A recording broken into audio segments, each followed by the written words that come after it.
بسم اللہ الرحمن الرحیم۔ میرے بھائیو، آؤ آج عبداللہ کے نبی صلی اللہ علیہ وآلہ وسلم کے ایسے صحابی کی بات کرتے ہیں، وہ صحابی جنہیں میرے نبی نے جنگ کے درمیان میں کہا اوجب طلحہ، اے طلحہ تم پر جنت واجب ہو گئی۔ طلحہ رضی اللہ عنہ ماں قبیلہ قریش کے ایک قبیلے تیم کے رہنے والے ہیں۔ آپ حضور صلی اللہ علیہ وآلہ وسلم کی پیدائش کے 25 سال بعد پیدا ہوئے۔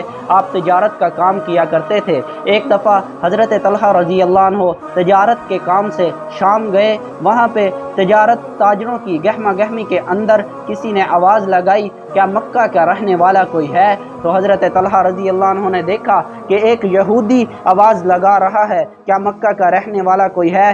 بوڑھا یہودی تھا۔ آپ اس کے پاس گئے، آپ نے کہا ہاں میں مکہ کا رہنے والا ہوں۔ اس نے کہا کیا احمد بن اب مطلب وہاں پہ آئے ہیں؟ کیا احمد بن مطلب وہاں پہ انہوں نے نبوت کا دعویٰ کیا ہے؟ انہوں نے کہا وہ کون ہیں؟ تو کہنے لگا وہ احمد بن عبداللہ بن عبد المطلب ہوں گے، وہ یہ انہی کا زمانہ ہے، وہ مکہ کے اندر آئیں گے اور وہ نبوت کا دعویٰ کریں گے۔ ہاں وہ سچے نبی ہوں گے، وہ آخری نبی ہوں گے، تمہاری قوم انہیں جھٹلا دے گی، پھر وہ ہجرت کر کے یثرب میں جائیں گے، یعنی یثرب مدینہ کو کہتے ہیں، یثرب میں جائیں گے۔ حضرت طلحہ رضی اللہ عنہ اس کی باتیں سنتے ہی تنہا اپنے ساتھیوں کو چھوڑ کر مکہ چلے آئے، اور مکہ آتے ہی آپ نے اپنے گھر والوں سے پوچھا کیا کوئی واقعہ رونما ہوا ہے؟ انہوں نے کہا ہاں محمد بن عبداللہ بن عبد المطلب نے نبوت کا دعویٰ کیا ہے اور ابو بکر بن قحافہ نے ان کا ساتھ دیا ہے۔ حضرت طلحہ بن عبید اللہ تیمی سوچ میں پڑ گئے کہ دونوں ہی صحابی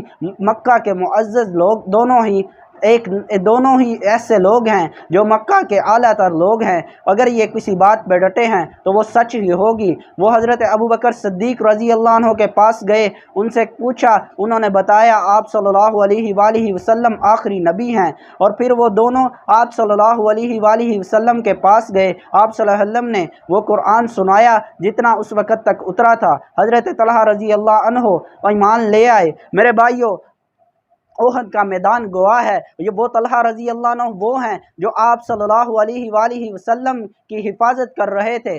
جب احد کی لڑائی میں مسلمانوں کو شکست ہوئی تو آپ صلی اللہ علیہ وآلہ وسلم کی حفاظت کے لیے صحابہ آگے کھڑے تھے۔ پھر ایک وقت احد نے یہ دیکھا کہ کوئی صحابی نہیں تھا۔ ایک صحابی حضرت طلحہ بن عبید اللہ تیمی تھے جو آپ صلی اللہ علیہ وآلہ وسلم کی طرف آنے والے ہر تیر کو اپنے سینے، اپنے چھاتی پر کھا رہے تھے۔ میرے بھائیوں، احد نے وہ منظر دیکھا کہ ایک وقت یہ تھا کہ میرے نبی کے دانت شہید ہو گئے، میرے نبی کے سر سے خون بہنے لگا، اور حضرت طلحہ رضی اللہ عنہ آپ صلی اللہ علیہ وآلہ وسلم کو کندھے پر اٹھائے ہوئے محفوظ جگہ پر لے کے جا رہے ہیں، اور میرے نبی فرما رہے ہیں اے طلحہ اوجب طلحہ، اے طلحہ تم پر جنت واجب ہو گئی، اے طلحہ تم پر جنت واجب ہو گئی، اے طلحہ تم پر جنت واجب ہو گئی۔ میرے نبی نے بعد میں ایک دفعہ فرمایا کسی نے جیتا جاگتا شہید دیکھنا ہو تو وہ طلحہ کو دیکھ لے۔ حضرت ابو بکر صدیق فرمایا کرتے تھے احد کا دن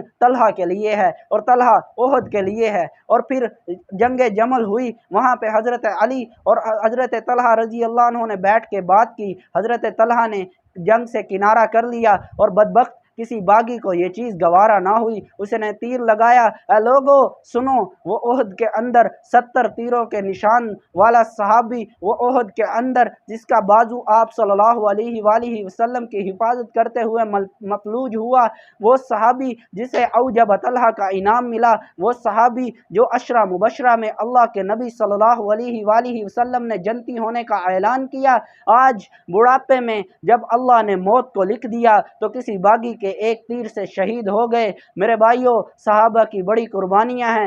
حضرت طلحہ رضی اللہ عنہ بڑے سخی بھی تھے، بڑے متقی بھی تھے کہ موت تک اللہ کو راضی کرنے میں لگے رہے، اللہ کے نبی کو راضی کیا، اللہ کے نبی نے جنت کا فام پکڑا دیا۔ میرے بھائیوں، حضرت طلحہ اور آپ صلی اللہ علیہ وآلہ وسلم کے سارے صحابہ سے محبت کرو، سارے صحابہ سے محبت کرو۔